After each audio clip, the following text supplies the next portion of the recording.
Petrol, diesel, gas, CNG, LNG, ethanol के pump भी होंगे, इलेक्ट्रिक चार्जिंग भी होगा। पहले नंबर पर अमेरिका है, दूसरे नंबर पर चाइना है, फिर हम हैं। भारत सरकार और राज्य सरकार को दे रही है और 4.5 करोड़ जॉब्स यहाँ क्रिएट हुए हैं। हाइड्रोजन 3 प्रकार का है। कोयले से बनता है वो ब्लैक हाइड्रोजन है, पेट्रोलियम से बनता है ब्राउन हाइड्रोजन है, और जो पानी से, बायोमास से, म्यूनिसिपल वेस्ट से बनता है वो ग्रीन हाइड्रोजन है। वो मल्टी मॉडल है, यानी रोड भी है, हवाई जहाज एयरपोर्ट भी है, जलमार्ग भी है और उसके साथ रेलवे भी है। माननीय अध्यक्ष महोदय, ये बात बिल्कुल सही है कि हमारे देश में 40% जो इमिशन ऑफ CO2 है, पोल्यूशन है, वो ट्रांसपोर्ट सेक्टर में होता है और दिन ब दिन ये बढ़ते जा रहा है। ये चिंता का विषय है। 330 million metric tons of CO2 emission every year. It is a very dangerous problem.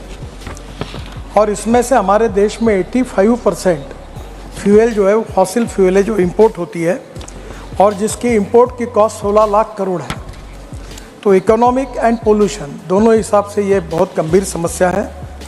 और ये जो पेट्रोल और डीजल, इसके कारण विशेष रूप से जो पोल्यूशन होता है, जिसकी बात आदरणीय सम्मानीय सदस्य ने रखी है, उसके लिए भारत सरकार ने काफ़ी प्रयास किए हैं और इसको प्रायोरिटी दी है। अध्यक्ष महोदय, इंडिया ये कार मैन्युफैक्चरिंग में, ऑटोमोबाइल मैन्युफैक्चरिंग में पहले 5वें नंबर पर था, पर आज हमारा नंबर 3रा हो गया। पहले नंबर पर अमेरिका है, दूसरे नंबर पर चाइना है, फिर हम हैं। हमने जापान को भी पीछे डाल दिया। पर एक बात ये भी है कि इसका ग्रोथ रेट बहुत बड़ा है। टोटल व्हीकल्स में 9.91% और कार और 4 व्हीलर्स में 20% है। और ये इंडस्ट्री सबसे ज़्यादा GST भारत सरकार और राज्य सरकार को दे रही है और 4.5 करोड़ जॉब्स यहाँ क्रिएट हुए हैं। पर इसके बावजूद जो सम्मानीय सदस्य ने जो बात रखी, उसके आधार पर भारत सरकार ने अल्टरनेटिव फ्यूल और बायोफ्यूल, ये दोनों को विशेष रूप से प्राधान्य दिया है। ये जो G20 हुआ, इसमें ग्लोबल बायोफ्यूल अलायंस ये भी ये हमने निश्चित किया और ये टारगेट तय किया है कि 2070 तक हम नेट जीरो इमिशन तक जाएंगे। और मुझे इस बात की खुशी है कि हमने अल्टरनेटिव फ्यूल पे अलग प्रकार के प्रयोग किए हैं। सर, मैं खुद इसका बाय हार्ट प्रचार करते रहता हूँ। मैं पार्लियामेंट में आता हूँ तो हाइड्रोजन की गाड़ी में आता हूँ, अभी मैं फ्लेक्स इंजन की गाड़ी में आता हूँ। दोनों भी गाड़ियाँ हैं। फ्लेक्स इंजन का मतलब ये है कि हमारे यहाँ जो चावल है, ब्रोकन राइस और परली, बायोमास और शुगर केन जूस और मोलाइसेस, इसमें इथेनॉल बनता है। और 100% इथेनॉल पर ये इनोवा गाड़ी जो है टोयोटा की, जो चलती है, अभी बाकी भी कंपनी इसके लिए लॉन्च कर रही है, जो 100% इथेनॉल पर चलेगी। इथेनॉल का रेट है 60 रुपये लीटर, पेट्रोल का रेट है 120 रुपये लीटर। फिर ये जो इथेनॉल की गाड़ी है 60% बिजली तैयार करती है, तो वो भी पोल्यूशन कम होता है। तो ये पहले फ्लेक्स इंजन को हमने फैसिलिटी प्रोत्साहन दिया। अनेक ऑटोमोबाइल मैन्युफैक्चरर तो फ्लेक्स इंजन ला रहे हैं, पर बजाज, TVS और हीरो ने अपनी स्कूटर और मोटरसाइकिल भी लाई है। अब जल्दी ही पेट्रोलियम मंत्री जी के साथ इथेनॉल के पंप की हम शुरुआत कर रहे हैं, जिसके कारण बड़े प्रमाण पर ये प्रॉब्लम कम होने में मदद मिलेगी। दूसरी महत्वपूर्ण बात है कि food grains, all type of excess food grain और एक्सेस शुगर, तो किसानों की स्थिति सुधर जाएगी। Diversification of agriculture towards energy and power sector.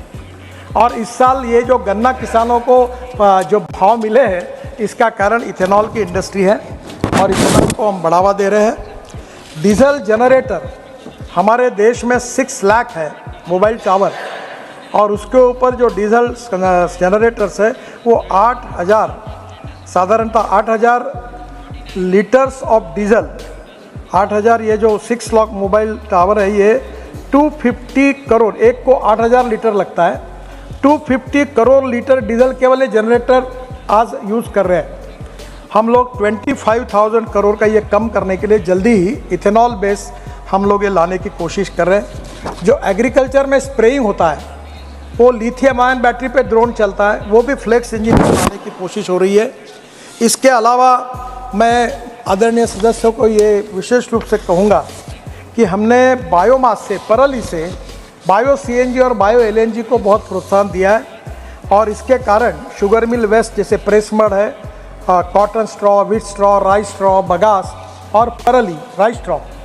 मुझे इस बात की खुशी है कि पानीपत में इंडियन ऑयल ने अपना पहला प्लांट परली से इथेनॉल बनाने का डाला, जो 1 लाख लीटर इथेनॉल तैयार करता है और 150 टन बायो बिटुमिन तैयार करता है, जो रोड में काम में आता है।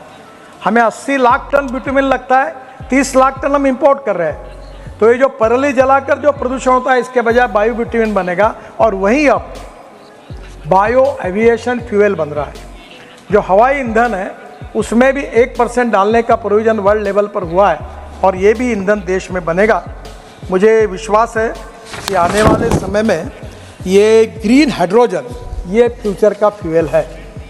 सम्माननीय अध्यक्ष महोदय, मैं हाइड्रोजन की कार में ही काफ़ी बार आता हूँ और हाइड्रोजन अभी तैयार करने के लिए 5 हाइड्रोजन मिशन सरकार ने बनाया। 5 million metric ton per year हमको हाइड्रोजन लगेगा। हाइड्रोजन 3 प्रकार का है। कोयले से बनता है वो ब्लैक हाइड्रोजन है, पेट्रोलियम से बनता है ब्राउन हाइड्रोजन है और जो पानी से, बायोमास से, म्यूनिसिपल वेस्ट से बनता है वो ग्रीन हाइड्रोजन है। तो सर, हमें ये हाइड्रोजन तैयार करने के बारे में ये भी उपक्रम हाथ में लिया है। इसमें बहुत बड़ा रोजगार निर्माण होगा, किसानों का भी फायदा होगा।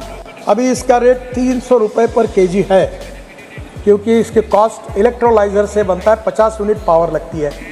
तो $1 के नीचे अगर कम आएंगे और एग्रीकल्चर बायोमास का उपयोग होगा तो किसान समृद्ध संपन्न होगा और हम ऊर्जा को आयात करने वाले नहीं, ऊर्जा को निर्यात करने वाला देश बने।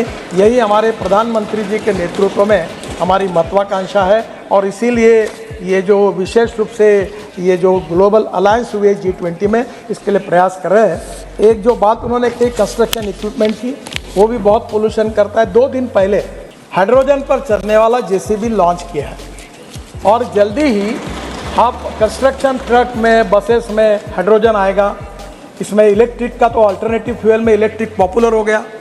Electric scooter, electric car, electric buses अब कॉमन हो गई और धीरे धीरे अल्टरनेटिव फ्यूल और बायो फ्यूल का उपयोग करके और वेस्ट से ये एनर्जी तैयार करके और किसानों का भी आर्थिक स्थिति सुधारे और प्रदूषण को कम करे, ऐसी कोशिश सरकार की ओर से हो रही है। टोटल देश में हम 35 multi modal logistic park MMLP बना रहे हैं। इसमें जोगीघोपा जो आसाम में, उसमें MMLP जो है वो मल्टी मॉडल है, यानी रोड भी है, हवाई जहाज एयरपोर्ट भी है, जलमार्ग भी है और उसके साथ रेलवे भी है।